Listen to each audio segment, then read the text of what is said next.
There's many challenges when it comes to translating light and shadow of a scene into a realistic painting or rendering. And I've spent many hours reading about light and shadow and all of its characteristics for painting.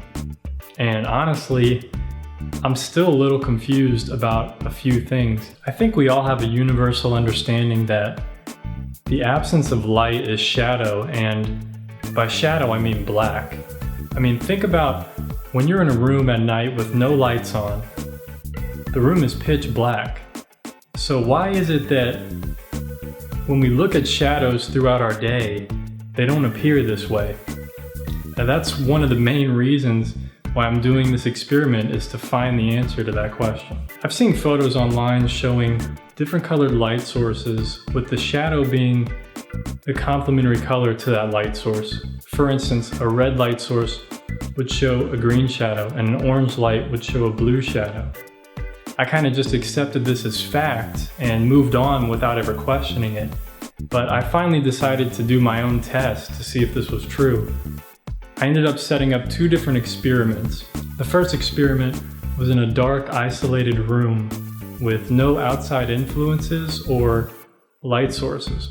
And the second experiment was in my living room with some daylight coming through the window, no different than any other day. For this first test, I used a few different colored lights, a red, green, blue, and orange bulbs. In all of the bulbs of this isolated room, I saw that none of the shadows had the complementary colors that I witnessed online, and I found this to be really interesting.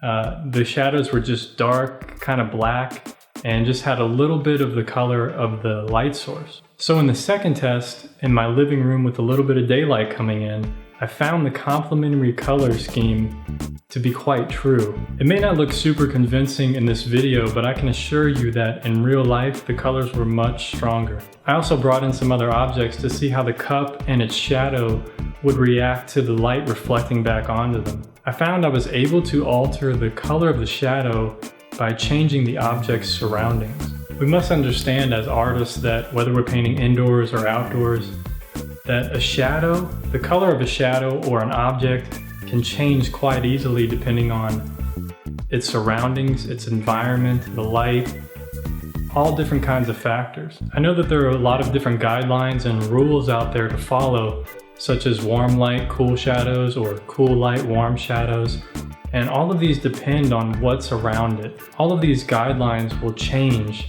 depending on the scenario. There's no one solid rule to follow all the time. The most reliable thing you can do is just use your observation and paint what you see, not what you know or you think you know. Because what you see is going to be more true than some rule or guideline that you read in a book. So anyway, I hope you enjoyed this video. Let me know what you think about this experiment. If there are any other experiments you'd like me to do, just post down below and let me know. Thanks for watching. Take care of yourself.